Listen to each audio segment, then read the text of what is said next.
Severance dazzles. Who would have expected a brilliant horror sci-fi philosophy gem from Ben Stiller? I wasn't expecting it. This is the best sci-fi TV dealing with the topic of personal identity since Travelers, and Travelers might have been the best ever up till then, and Severance might be even better than Travelers. Now, I'm not saying you should watch it on Apple TV+. Most of you, some I dare say, should watch it. There are endless F-words. There are a couple of fornication scenes to fast forward through, and there is horror.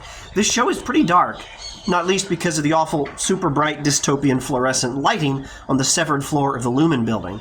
Lighting that only highlights the horrific handling of the employees on that floor. This is 1984 level stuff. On that floor, something even worse is happening on the mysterious floor below it. But the philosophy shines like it should. It's like good wholesome afternoon sunlight. There's a sample. So what's going on in this story? Why is it so philosophical? Well, the evil Lumen Corporation has technology for partitioning memory. The result is that once you have this nightmare device in your head, you forget your name and you forget your whole life when you enter the severed floor. You still remember the names of American states, you know how to speak, but you don't know who you are, not even name. And when you exit the severed floor, you forget everything that happened there. The result is two completely non-overlapping sets of memories, two completely separate lives, taking turns with the same body. Lumen shows you a video your first day on the job, and it's you testifying that you freely agreed to this. And if Lumen cooperates, sometimes you can send other messages to your other half through them. Other than that, it's pretty much impossible to communicate with your other half. The makers of the story had to come up with another sci-fi gimmick to make the story work, and that is code detectors. You can't carry a note to yourself. The code detectors in the elevator or in the stairwell or the door to the stairwell, the code detectors will detect it. You can't carry a note to yourself. You can't write on your own hand. You can't even stare at letters in front of a bright light before you enter the elevator and have the letters flashing in your vision. They flash it out of your retinas in the elevator on the way in. Let me now give a warning that this video will contain some minor spoilers here and there. Mark stops Helly before she gets in trouble, writing different halves of letters on different arms, or swallowing a message, because the code detector would detect even the swallowed message, and the extraction of the message would have been very unpleasant, we are led to believe. Mark is not in time to stop poor Helly's more desperate efforts to send messages to herself outside of work. These are very painful to watch. Now, this is where things begin. This is the setup, and that's the predicament for the innies. That's what we call the work selves, innies. Things aren't great for the outies either, the outside work selves. Now, the outies are not suffering like the innies, but they're just as much deceived, they're just as much powerless to connect to their other halves. Now, that is the setup. And of course, a good story will have something more than the setup. It'll have some options. There's going to be some way to reintegrate your mind, or there's going to be some other gimmick, some way to fight back, and maybe, just maybe, some hope of beating the system. And of course, it'll take some serious teamwork and heroics, and it's a very pleasing story to watch. And in the meantime, the characters wonder what philosophers wonder. Who am I? What makes me me? What makes some person at noon the same person as me at 6 a.m. in the morning? I must give a hat tip to Eric T. Olson, who wrote the Stanford Encyclopedia of Philosophy article on personal identity. It's a good article introducing this whole massive topic of personal identity, and it is a massive topic. It's a vast array of interrelated questions, arguments, and theories. So if you're interested, plato.stanford.edu, S-T-A-N-F-O-R-D, plato.stanford.edu, and once you're there, search for personal identity, and you should find the article by Olson. Now, Severance zooms in on just one question. If two completely different sets of memories share my brain and my body, am I really two different people? Or are they really two different people? The characters in the show often answer this question, and they're not very consistent about it. Or, well, sometimes they're not consistent with themselves, certainly not with each other. Of course, I'm not that person.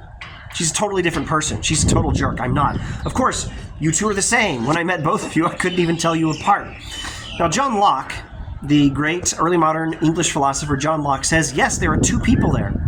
There are some Lutheran characters in Season 2 of Severance who agree, and they specifically give a Lockean theological view on the subject. Innies and outies get separate divine judgments after they die.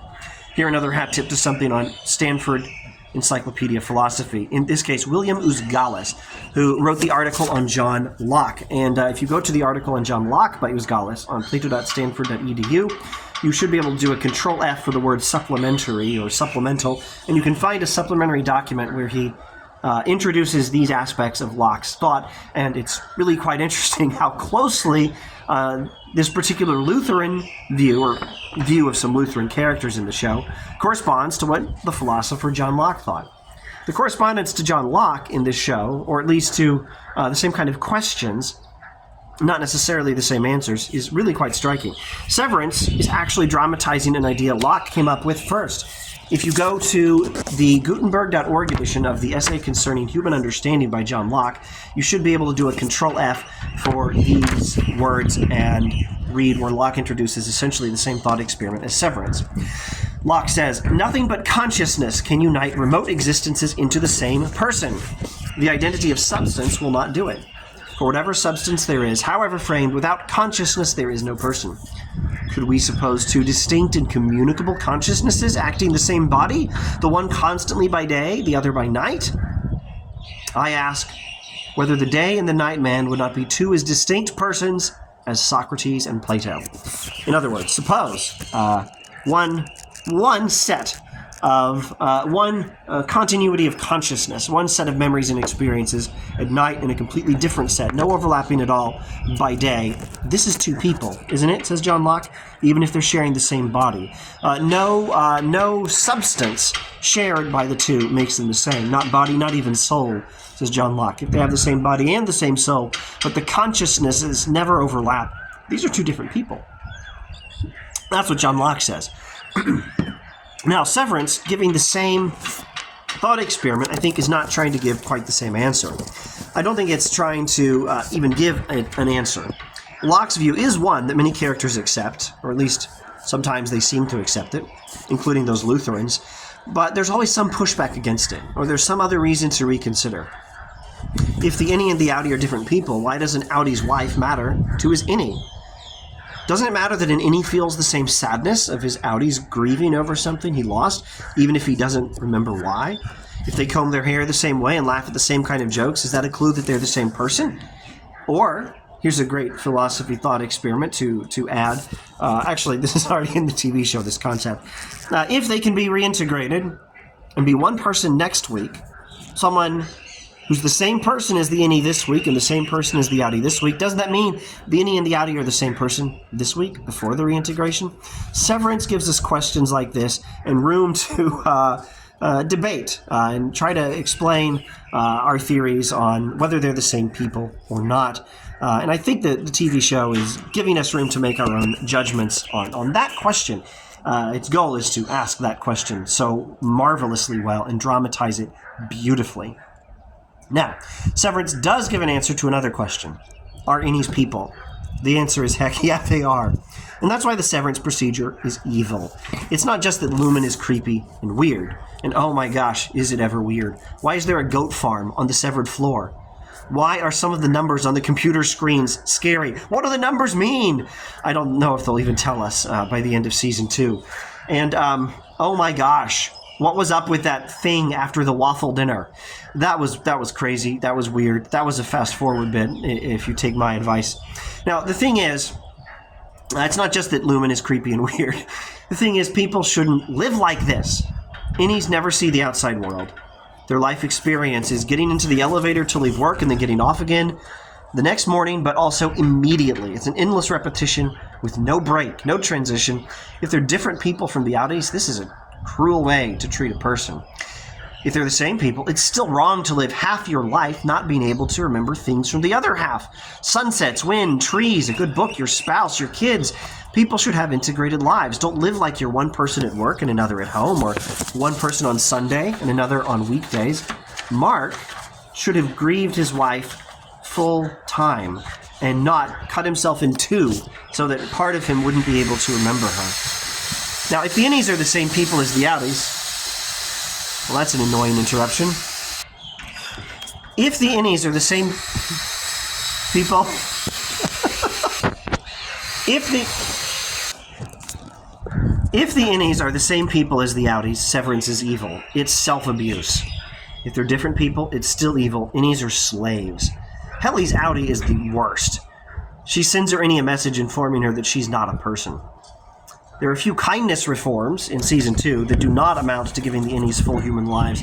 It's hard to imagine how any Severance reform would be able to respect the rights of innies as people, whether or not they're separate people, I think, without completely undoing the purposes for which the innies were created in the first place. So I think you can do a constructive dilemma type argument. That means either A or B. If A, then C. If B, then D. Therefore, either A or D. One variation of a constructive dilemma argument just combine C and D. Or maybe if C, then E, if D, then E. And here what we have is either the innies are the same people as their outies, or they're not. And if they are, Severance is evil. And if they're not, Severance is still evil. I think that's a very clear thing that the TV show is teaching. Now, the Season 2 finale drops on Friday, if you're watching this video in a timely manner in the week in which I aim to release it. And I am wishing you the best of luck, Helly R. And Dylan, I am wishing you the best of luck. And especially to a character with the name withheld because some spoilers would just be too much. Oh, I am wishing a lot of luck to that character, poor thing. And much luck to Mark and Devin. Trust each other. Trust yourself, Mark, and don't trust the evil woman on the second floor of the cabin. And that is all. Thanks for watching.